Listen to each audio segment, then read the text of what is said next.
ఈ తరఫున నేను హస్తినాపురానికి రాయబారిగా వెళ్తామయ్యా. మీ అభిప్రాయాలు, మనసులో ఉన్నటువంటి అభిప్రాయాలు నాకు చెప్తే నేను వెళ్ళి అక్కడికి తెలియచేస్తాను అన్నాడు. సరే స్వామి అంటూ మొదటిసారిగా ధర్మరాజు తన మనసులో ఉన్నటువంటి అభిప్రాయాన్ని తెలియజేస్తున్నాడు. ఆలను బిడ్డలేవా నృపులాలములో కడతేరక ఎల్ల చుట్టాలను రోగుమాయక అగటా ఇక దక్కునే దక్కనెత్తునే చాలును రాజ్యమాగము ప్రజలు సుఖించిన నాకు చాలు నే చాలక కాదు చువే తిన జాలము నెత్తురు కూడు మాధవా.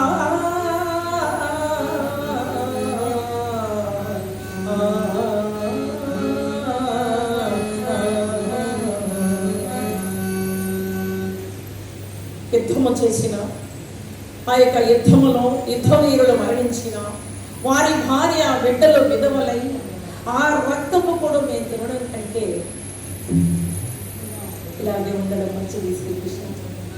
ఎలాగైనా యుద్ధము వద్దు, మాకు మరి సందే కావాలి అన్నారు ధర్మరాజు గారు. ఆ మాటలు విన్నటువంటి స్వామి అంటారు, ధర్మజ ఎంతటి వెలివాడవయ్యా నీవు.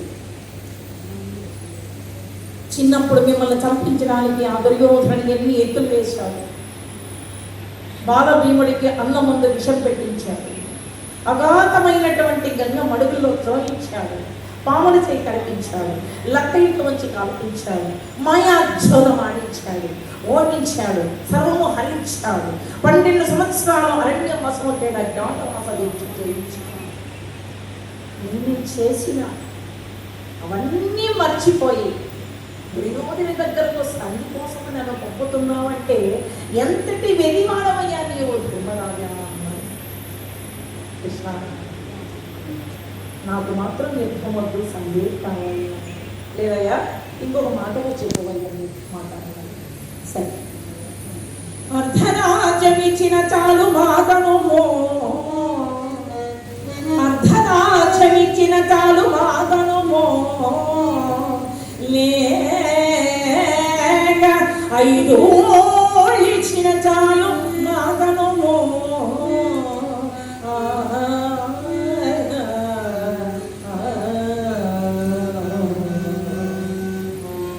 అర్ధరాజ్య భాగం ఇచ్చిన మాటని చెప్పండి, దానికి ఆ దుర్యోధనుడు ఒప్పుకోలేము.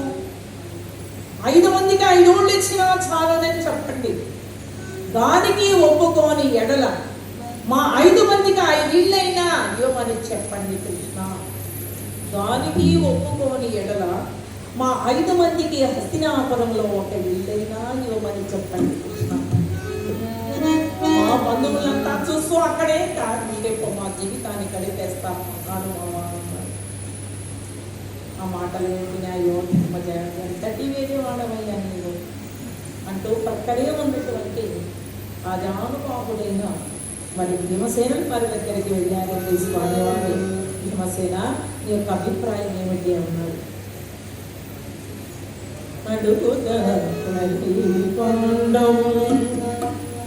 అన్న మాటకెన్నడైనా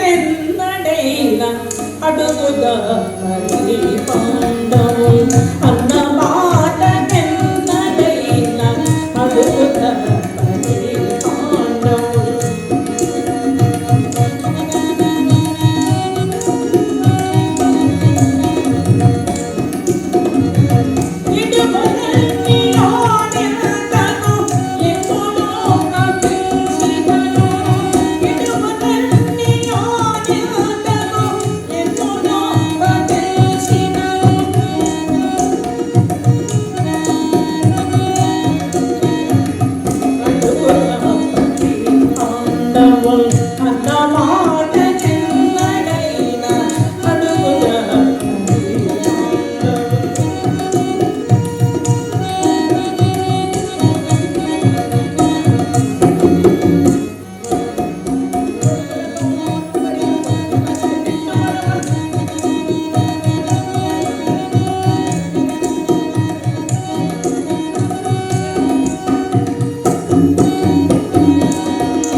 అన్నగారి అభిప్రాయమే మా అభిప్రాయం అన్నాడు భీమసేనుల వారు. ఆ పలుకులు విన్నటువంటి స్వామి వారు అంటారు, భీమసేన నీవింతకు నా భీముడేనా, లేక ఎవరు నీవు ఇంత చక్కగా మాట్లాడుతున్నావు? నా భీముడైతే కాస్త గంభీరంగా మాట్లాడతావు. నీవు నా భీమసేనులు కాదయ్యా. ఆనాడు కురుసభలో ఏమని ప్రతిజ్ఞ చేశావు? దుర్యోధని తొడలు వెలుగుగొట్టి చంపుతామని, దుశ్శాసన రొమ్ము చీల్చి వేటి వ్యక్తులు కడుపాన త్రాగుతానని, ఆ రక్తాన్ని ద్రౌపదీదేవి కొరులకు పూస్తానని అని శబదము చేశారు. ఆ ప్రగల్భాలు పరాక్రమాలు ఏమైపోయాయి? ఈనాడు మా అన్నగారి అభిప్రాయమే నా అభిప్రాయం అని సంధికి ఒప్పుకుంటున్నావు. నీవేనా నా భీముడు అని కాస్త రోషం పోసాడు. వెంటనే భీమసేనుల వారి గదాయుధాన్ని భుజం మీద పెట్టుకొని, బావా కృష్ణ ధర్మబద్ధంగా మా రాజ్యం మా కౌరవులు ఇచ్చారే సరిపోయింది, లేకపోతే రణ భూమి దగ్గర వచ్చి ఆ కౌరవులందరినీ కూడా గదా దండముతో వరుస పట్టి వేసుకొని చేస్తా విన్నాడు. ప్రక్కనే అర్జునుడు వారు ఉన్నారు. అర్జున ఈ యొక్క అభిప్రాయం ఏమిటి?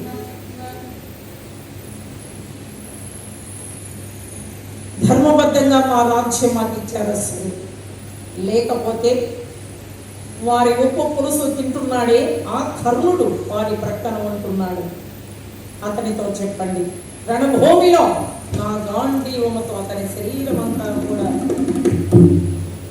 బాణాలు వేసి సంహరిస్తారని నా మాటగా చెప్పండి కృష్ణ అన్నాడు. ఆ ప్రక్కనే నకులుడు ఉన్నాడు. నకుల నీ యొక్క అభిప్రాయం ఏమిటి అన్నాడు. వారి బలం వారు, మన బలం మనము గొప్పగా చెప్పుకోవడంలో ప్రయోజనం లేదు. రాజ్యం పాటిస్తే సరిపోయింది, లేకపోతే రణభూమిలో ఖడ్గాన్ని తీసుకొని వచ్చి వరుస మట్టి వేసుకొస్తామన్నాడు. సహదేవ నీ యొక్క అభిప్రాయం ఏమిటి అన్నాడు. నా అభిప్రాయం చెప్పమంటారా బావా? చెప్పు సహదేవ అన్నాడు. అదే బావా, మనకిద్దరికి తెలిసిన ఆ రహస్యం అది ఏమిటంటే, నా అభిప్రాయం చెప్పమంటున్నాడు కాబట్టి చెబుతున్నాను. బావా మీరు హస్తినాపురానికి సంధికి వెళుతున్నారు బావా. ఆ దుర్యోధని సంధికి ఒప్పుకోడు బావా. యుద్ధమే సమకూరుతుంది బావా. ఆ యొక్క యుద్ధంలో మాదే విజయం లభిస్తుంది బావా. మా అన్న ధర్మరాజే రాజ్య పరిపాలన చేస్తారు బావా. ఇది నిత్యము బావా, ఇది సత్యము బావా, ఇదే నీకు దోవ.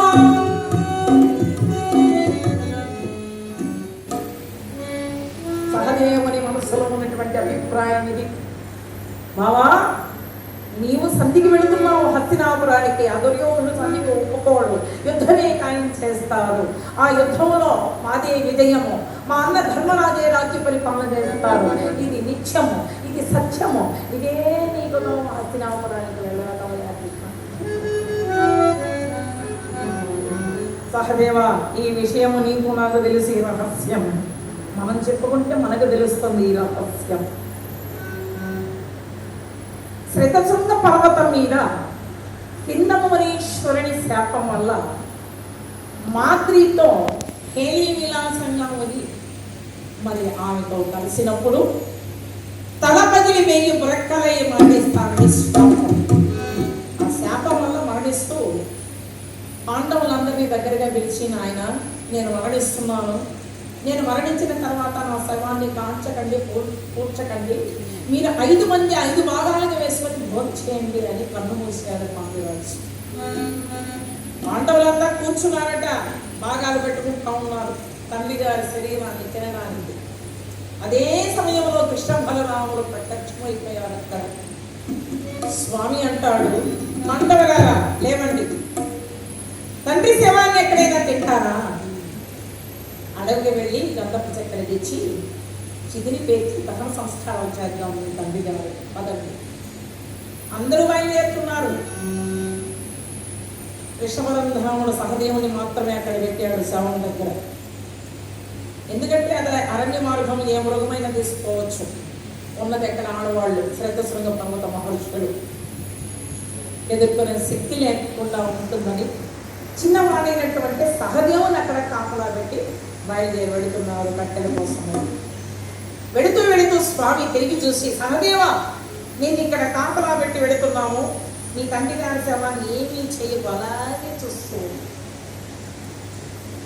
అని చెప్పు వెళ్ళే సమయంలో అనుమానం వచ్చింది సహదేవుడికి. మా తండ్రి గారి శవాన్ని మేము తినడానికి కూర్చుంటే కృష్ణ బలరాములు ప్రత్యక్షమై తినొద్దు, గంధపు చెక్కలు తెచ్చి దహన సంస్కారాలు చేద్దామని అంటున్నారే. మా తండ్రి గారు 100 అశ్వమేధ యాగములు చేసినటువంటి వారు కాబట్టి అతని శరీరములో ఏదైనా సార్థకం ఉంటేనే చెప్పాడు తినమని. అందుకని సార్థకం ఉంటుంది మా తండ్రి గారి శరీరములో అని వీళ్ళు చెప్పి అరణ్య మార్గానికి వెళ్ళిపోయారు. కట్టెలు కొడుతున్నారంట అరణ్యములో. మరి నలుగురు, ధర్మరాజు, భీమసేనుల వారు, మరి అర్జునుడు, నకులుడు. సహదేవుడు మాత్రం ఇక్కడ ఉన్నాడు. కృష్ణపరంధాముడు కూడా వెళ్ళాడు. ఈ బాలుడు ఏం చేస్తున్నాడో, అనంత పని చేసేస్తాడేమో అని తొంగి చూస్తున్నాడంటే కృష్ణ పరమాత్ముడు అరణ్య మార్గం నుంచి. మా తండ్రి గారి శవాన్ని తింటే సార్థకం ఉంటుందని అంటున్నారు కాబట్టి చూస్తున్నాడంటే ప్రత్యేకంగా శవాన్ని. అక్కడే ఒక చలి చీమ, చేళ్లలో పోతా ఉంటాయండి, వరుసగా పోతా ఉంటాయి నల్ల చీమలు. ఎక్కడికి పోతాయో ఏమిటో కానీ వాటికి కూడా ఏమైనా మీటింగ్ ఏమో. మరి ఒక చీమ ఇలా పక్కకు మారిపోతే అన్ని చీమలు ఇలా వచ్చేస్తాయి అన్నమాట. అందులో ఒక చీమ తప్పిపోయి పాండురాజు శరీరాన్ని కొరికి ఆ సారం కాస్త లోపలికి పోయిందంట ఆ చీమకు. వెంటనే ఎక్కడ లేని బలం వచ్చింది ఆ చీమకు. మళ్ళీ శవాన్ని కొరుకుతోంది. కొరుకుతున్నటువంటి ఆ సమయంలో దాని దెబ్బకు మరి శవమే కదిలిపోతుందంట. ఏమంటా, నా తండ్రి శవము కదులుతూ ఉందని చూస్తే చీమ తింటూ ఉంది. చీమ తిండి ఇంత బలం వచ్చింది, మనము తింటే ఇంకెంత బలం వస్తుంది అని తన తండ్రి తాలి బొట్టల వేళ్ళు కొరికి ఆ సారము కాస్త కడుపులోకి పోయిందంటే ప్రపంచంలో జరుగుతున్నది, జరిగిపోయినది, జరగనున్నది, భూత భవిష్యత్తు వర్తమాన కాలం అంతా తెలిసిపోయిందట. కాబట్టి అందుకని అన్నగారు కృష్ణపరంధాముడు అరణ్యములో కట్టెలు కొట్టడం స్పష్టంగా టీవీలో అద్దంలో చూసినట్టు తెలుస్తుంది. పరంధాముడు తెలుసుకున్నాడు, అనంతమనే చేశాడు సహదేవుడని. ఒక పులి వేషము ధరించి ఎప్పటికైనా తెలుసుకుంటాడో లేదో సహదేవుడు అని పులి వేషము ధరించి సింహనాదాలు చేస్తూ వస్తూ ఉన్నాడు. చూసేస్తాడు సహదేవుడు, ఎవరైంది వస్తున్నది తెలిసిపోయి అంటున్నాడు, బావా నల్లనయ్యా నీ వేషాలు చాలించి. చాలు రావయ్యా, పులి వేషము ధరించావే, ఇదేమైనా దసరా పండుగ అనుకుంటేవా? ఈ వేషము ధరించావు, మరి చందాలు అడుక్కోవడానికి వేషమైనా ధరించావా కృష్ణ? చాలుగా, నీవెవరమైంది నాకు బాగా తెలుసు అన్నాడు. తెలిసిపోయింది రా సహదేవుడికని యథావిధిగా ఆ రూపాన్ని విడిచిపెట్టి యథారూపము ధరించి, సహదేవా, నేను చేయకూడదన్న పని చేస్తావు. ఈ విషయం మీ అన్నగారికి కానీ ప్రపంచంలో అన్యులకైనా ఎవరికైనా చెప్పినట్లయితే మరుక్షణమే నీ తల పగిలి 1000 బ్రక్కలై మరణించదు. సహదేవుడు చెప్పించేసుకున్నాడు పరంధాముడు. సహదేవుడు కూడా ఊరుకుంటాడా? కృష్ణ, నీవే కాదు నన్ను శపించడము, నేను కూడా శపిస్తున్నాను విను.